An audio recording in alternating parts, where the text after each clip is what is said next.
Take a look at this now. Mrs. South Africa. And that's one pageant which caters for married women in the country. Over the years, it's seen as something that's empowering, not only just as a beauty pageant in the traditional sense of the word. It goes over and above that because most entrants have their own businesses or they're in stable career environment and are doing things for themselves. Here to share more on the pageant, we're joined by Joani, the CEO of Mrs. South Africa. You look like you could be Mrs. South Africa, even Miss South Africa. Even Miss Teen. You look gorgeous. Welcome. Thanks so much for joining us. Thank you so much, Joani. It's lovely to be here. Tell us a bit more about Mrs. South Africa and what it hopes to achieve. Again, you explained it so well and took the words right out of my mouth. You know, Mrs. South Africa, we actually don't like to use the word pageant. It really has gained the reputation of a women empowerment program. You know, what sets us apart from any other pageant in South Africa is the fact that we work with such a great demographic. You know, women between the ages of 25 and 45 who is established business women. Some of them are mothers, they're wives, they're career women. They really are real women. You know, they just represent all the women out there in South Africa. You know, we really pride ourselves on the fact that we are real women. You know, we're doing it all. We're doing the school run, but we can also look good. We can also own the boardroom.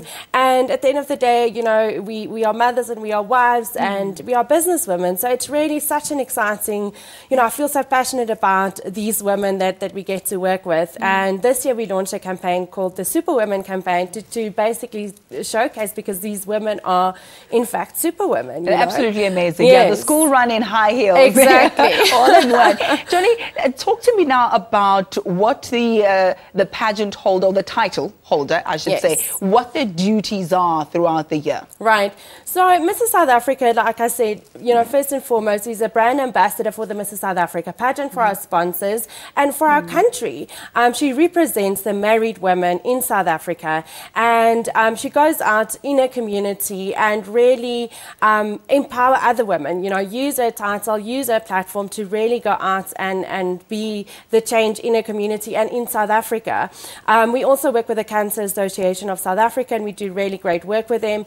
And then another thing that Mrs. South Africa gets to do, she gets to represent South Africa on the international stage at the Mrs. World, Mrs. Globe and Mrs. Universe pageant. That's absolutely wonderful. And in fact, the proof of your work is in the pudding. Yes. And I know you have a big announcement to make today. Tell us more.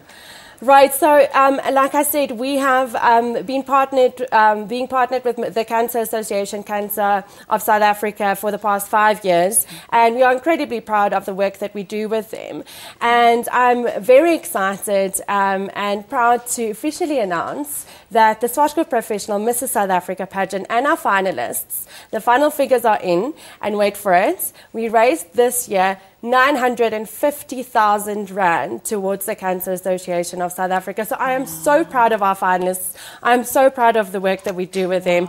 And it just, you know, it's just an amazing platform to really use this opportunity and this title and this company to truly make a change in South Africa. That is absolutely amazing. Almost R1 million that's been raised. Very it's quite an achievement. It is, and also the final figures are not in yet. So we might still make that million mark. It is absolutely. Yes. How did they go about raising the funds? What was the process? The big event that we it's an annual event where we actually announce our finalists earlier this year. We call it the Cancer Gala Dinner, and we have that at Empress Palace. That was earlier this year. So that event really raises a lot of money towards cancer, and then our finalists go out in their communities and they host an event for cancer. They call it a Kappa for Cancer, but they really can think out of the box. They can do a music event or a ladies' tea or a fashion event, and that is how they then raise the money towards cancer. And they have done so incredibly well, and I am so proud of these women, and I really actually just want to do a shout out to them and just congratulate them on their incredible hard work. Awesome. You can Bluetooth a high five to them, sort of. Yes, so it will go through the airwaves. But before we wrap up, perhaps there are mums and wives at home and thinking, oh, I'd like to get involved in this. How do they go about doing that? You can go to our website, www.mrsSouthAfrica.co.za, visit our Facebook page, follow us on social media. But yes, if you are, you know, we really want to encourage women out there that, you know, we want you to believe that you are good enough, that you are beautiful enough, that you are strong enough. That's really what we encourage in these women, to step out of their comfort zones and to take the leap and enter Mrs. South Africa. It is absolutely life-changing, and you can talk to any of our finalists and they'll be able to tell you that. Wonderful. Very, very briefly, what's the criteria? Do you have to be a yummy mummy? If you have a sped JJ or you have extra meats in the wrong places, can you still come through? Absolutely. You know, these women are real women that we've got. We absolutely embrace our curves.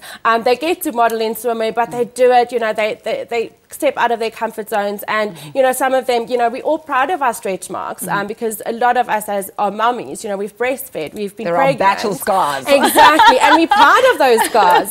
So we really embrace that. So please, do not let that hold you back. In fact, we encourage you to embrace it. Absolutely amazing. Thank you so much for joining us, Joani Johnson. She's the CEO of Mrs. South Africa. We'll leave it there at least for now and hop on over to Sandton. That's where Sam Marshall is standing by.